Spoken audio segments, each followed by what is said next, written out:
Hi there. It's November 5th, Election Day here in America, and it's time for Proverbs 5. Now, Proverb 5 talks about seduction, avoiding seduction, and loving your wife, okay? Simple 2 lessons.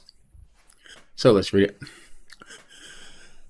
My son, to my wisdom give attention, to mine understanding incline thine ear.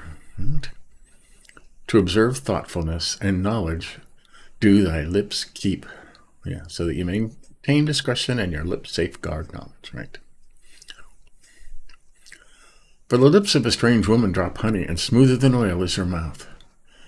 And her latter end is bitter as wormwood, sharp as a sword with mouths, or a double-edged sword. Her feet are going down to death. Sheol do her steps take hold of, right? Straight for hell.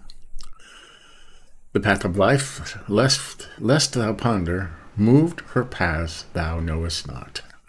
Now that's confusing. Let's read that over here. She doesn't consider the path of life, and she doesn't know that her ways are unstable. Right. And now, you sons, hearken to me, and turn not from sayings of my mouth. Keep far from her thy way, and come not near unto the opening of her house. Stay away from her. Lest thou give to others thy honor, and thy years to the fierce. Lest strangers be filled with thy power, and thy labors in the house of a stranger. Right. Strangers will drain your resources, and your earnings will end up in a foreigner's house. Right. Give up your vitalities to others. Right. This is married men that keep women on the side, okay? Drain your resources, and your money will end up somewhere else. And thou hast howled in thy latter end, in the consumption of thy flesh and thy food. Wow. At the end of your life, you will lament when your physical body has been consumed, and hast said, how I have hated instruction, and reproof hath my heart despised. How I hated discipline, and my heart despised correction. And I have not hearkened to the voice of my directors, and to my teachers I have not inclined my ear. I didn't listen, and I should have, right? As a little thing I have been all evil in the midst of an assembly and company. I'm on the verge of complete ruin before the entire community. As a little thing, I have been all evil. That's interesting, isn't it? Okay, now, enjoy marriage, okay? The second half. Drink waters out of thine own cistern, even flowing ones out of thine own well, right? Stay at home, right? Keep your own house.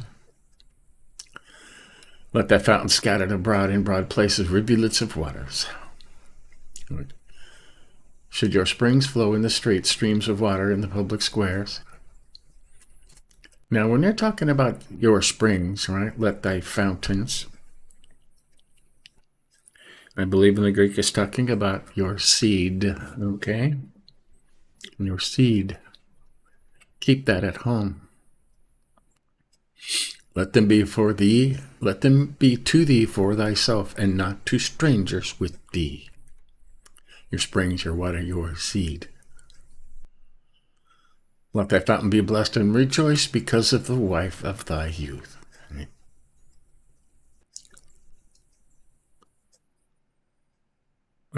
Let's highlight these right here.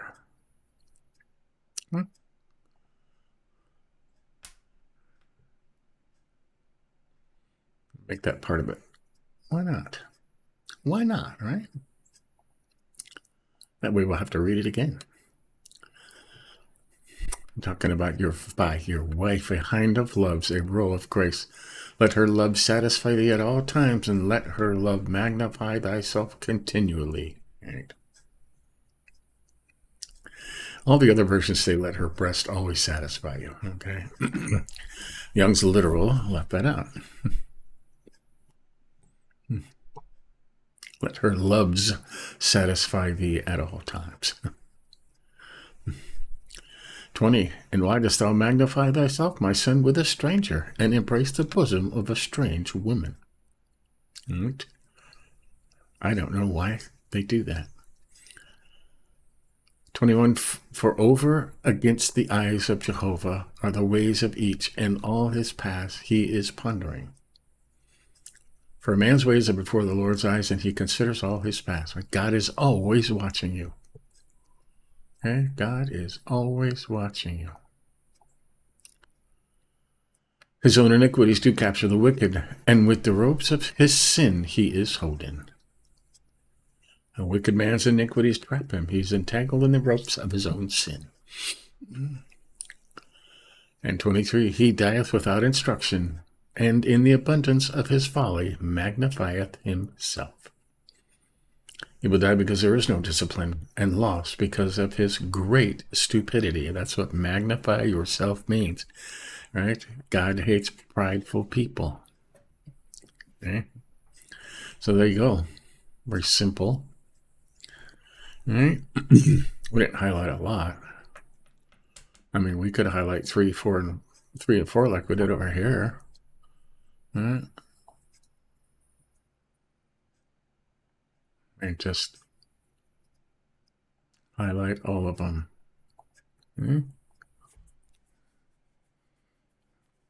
Now, we're not talking about any woman in particular, just the strange woman, the woman who can't stay home. For the lips of a strange woman drop honey, and smoother than oil is her mouth.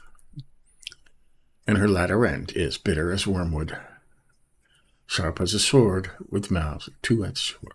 Right? Her feet are going down to death, so do her steps take hold of the path of life, lest thou ponder, moved have her paths, thou knowest not. Okay, now let's read that over here. Right? Though the lips of the forbidden woman drip honey and her mouths are smoother than oil, in the end she is bitter as wormwood, and as sharp as a double-edged sword. Her feet go down to death, her steps head straight for Sheol.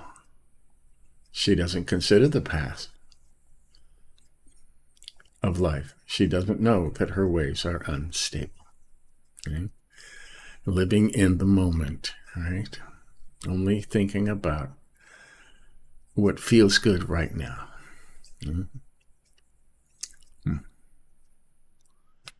Okay, 15 through 18 is a good one.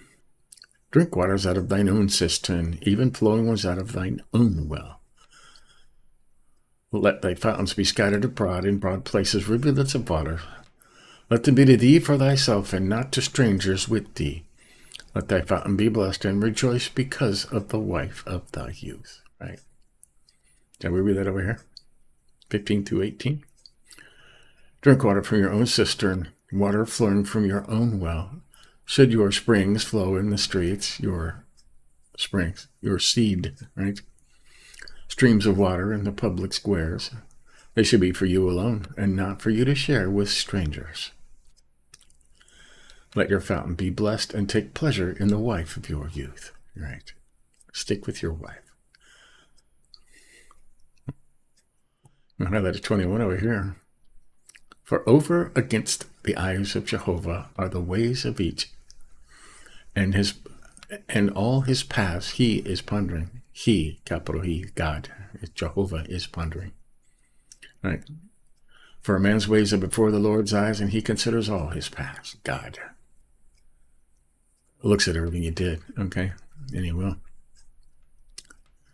Lest you die without instruction, in the abundance of his folly magnify himself because of his great stupidity. So, there you have it. That's avoid seduction. Okay? Don't let your seed flow in the public squares. Right? Leave it at home for yourself and your spouse. Right? So, that's it. That's a short one for today. We are on day 310 of our Through the Bible in a Year, and we'll do that this afternoon. But give us a like if you think about it. Catch up on anything you missed. But to the end, we'll do it again tomorrow. See you then.